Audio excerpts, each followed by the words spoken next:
Tirkiye hebûna PKK wek sedem nîşan dide û hember xaka Başûrê Kurdistanê û Rojavayê Kurdistanê operasyonên bejayî û hewayî li dar dixe. Ev operasyonên Tirkiyeyê ji aliyê partiyên ku nû hatine damezrandin ve jî tên nirxandin. Partiyên nû amaje dikin ku di çarçoveya bergirên ewlekariya Tirkiyeyê de sedem di destê Tirkiyeyê de hene ku van operasyonan bike. Lê dijmintiyek hember Kurdan hebe jî nayê qebûl kirin û qet napejirînin di van operasyonan de xelkê sivîl zirarê bibînin. Serokê Şaxa Diyarbekir ê Partiya Dahatûyê Aydın Altaş dibêje dijmintiya hember Kurdan nayê qebûl kirin û PKK jî nikare pirsgirêka Kurd bi çekan çareser bike. Hükümeta Türkiye divan hususa da eğer ki sırf jibuna ku em bêjin Kurdê cîhanê zirar bibînin gavek wisa bavêje em pêşê herkesî em qebûl nakin. Tişkî wisa ne mümkün e.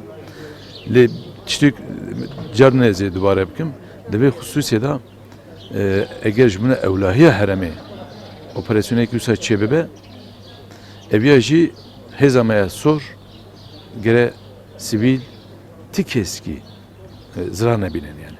Em dikarin wiya bêjin.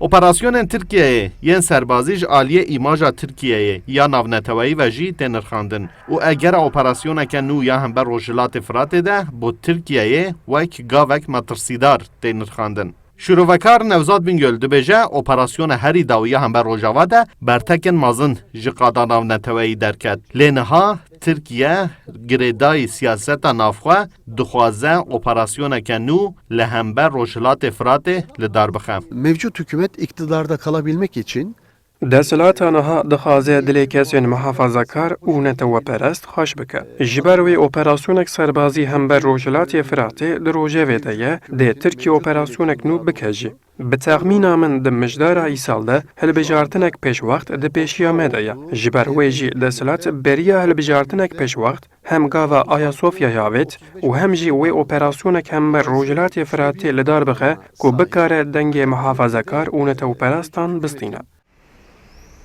Şîrovekar amaje dikin ji ber ku ji bilî HDP ti partiyek hember operasyonên serbaziyên Tirkiyeyê bi awayeke zelal û berbiçav bertek nîşan nadin û qada navneteweyî jî bo destpêkê çavê xwe jê re digire. Operasyonek nû a serbaziya Tirkiyeyê hember Rojavayê Kurdistanê îhtimalek nedûr e. Mahir Yüksel, Kurdistan 24, Diyarbakır.